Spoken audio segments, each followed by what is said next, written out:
10. Hi guys, General Splatton here. Today I want to do an out-of-package review of Games Workshop model. This is from their Forge World company. This is the Chaos Dwarf Iron Daemon. And to preface all this, I'm going to give you my views about Forge World. I view Forge World as their premier design and sculpting studio. They're, to me, by the way it's presented, they're a cut above, or they're a step above the regular studio that designs the miniatures that are produced, the Citadel miniatures by Games Workshop. So I view these guys as you know, the big leagues. These are the more detailed models, more energetic, just better looking models, as it were, more sculpted detail in them, as it were. So I'm going to take it from that standpoint. Now you see a jumble of pieces here, and I know they're a little out of focus. I've got it focused so it's going to show close-up pieces. There's a lot of flash on the models, there's a lot of mold lines, and as you're going to see, there's a lot of miscast, bubbles, and just general difficulties for the modeler when they go to put this together. First thing that I need to say is that there were no instructions with this model, and as you see, this is a big jumble of pieces and you can't even see both piles. So there's no instructions I've got to go by. I've got to go by pictures I find to fit all the pieces together. So let's jump right into it. You see flash there on the wheels, and you see miscast there. Mold lines everywhere. Another wheel, as you see. And like I say, I view Forge World as their premier studio, so you know, they're supposed to be better to me, and correct me if I'm wrong, but that's just the way I view them, and you'll have to tell me if you disagree with that. Some of the pieces are well done, you know, just flash and mold lines to deal with, but you get to something like this. I think these are supposed to be straight. First off, it's broken out of the package. This particular one is, and you see how it's all twisted. I bet they're supposed to go on straight. Maybe not. I have no instructions to see what the part looks like as it goes on. So you see the flash in between and everything. And a lot of these pieces are very, very delicate. And so you see what you're up against. There, how it's connected. These are like spinners that kind of go on the outside of the wheel, and that's the way I'm going to paint them. I'm going to silver these puppies up. I don't have any chrome paint, but that's what they're going to look like. Some of the other pieces, like this, is supposed to be another piece coming around and connecting them all. There's already one broke off, as you see there. A lot of flash, and these are delicate, so I've got to be able to get in there and get all that flash out, and that's going to be very, very hard to do. I've cleaned some of them up. A lot of mold lines to deal with. You see here, like I said, some of them are pretty well done, but many are not. I'm hoping these are supposed to be bent. I'm guessing they are, but we'll see.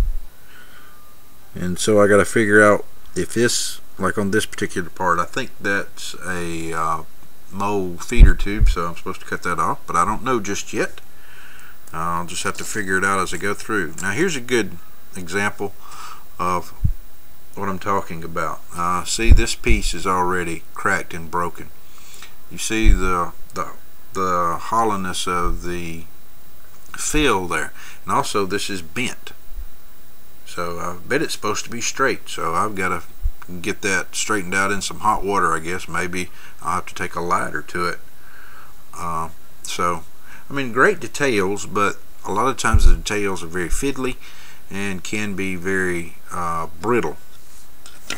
Now, on the plus side, figures are very well done. Not much to clean up, mold lines or flash. I'm impressed with the pieces as far as the figures are concerned. They're all molded together. Now, this one does have some difficulties here in this little mask that he flips up. Those are not binoculars, because you see his face there. So, and the other one here.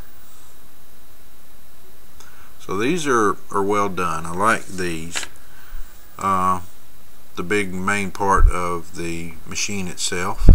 A lot of mold lines, not much flash on this particular piece. These were done pretty well. Now this is the side I've already cleaned up. It's very, very slow going to get this model cleaned up. Like here's one of the spinners that have been cleaned up.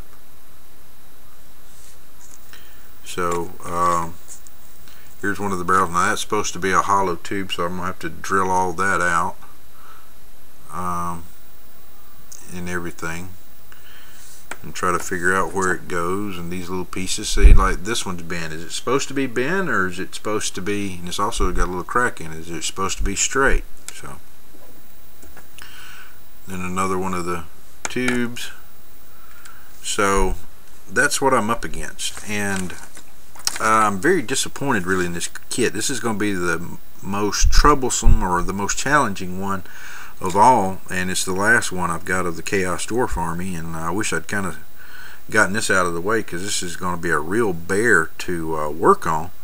But I just wanted to tell you that I can't recommend this. I might have got a bad kit, I don't know, but all I can go by is what I received. It's a lot of money for this particular model. It costs $51.50 in British pounds. So it's a lot of money for a model that, in my estimation, needs a lot of work. And when you get parts like this that have flash and they're very delicate to begin with, and they can very easily break, as you could no doubt tell. So just wanted to share my thoughts with you. Not real pleased with this kit, especially with no instructions. Just take it for what it's worth. You might decide you want one of these, and you might get one that is just great. But I'm not fond of this kit. I'm going to put it together and do the best I can, but challenges right out of the box, like a piece broke off that I have no idea where it goes, but hopefully pictures will reveal where this little puppy's supposed to go. So things like that to be aware of and be conscious of if you're thinking about getting the Chaos Dwarf Iron Daemon.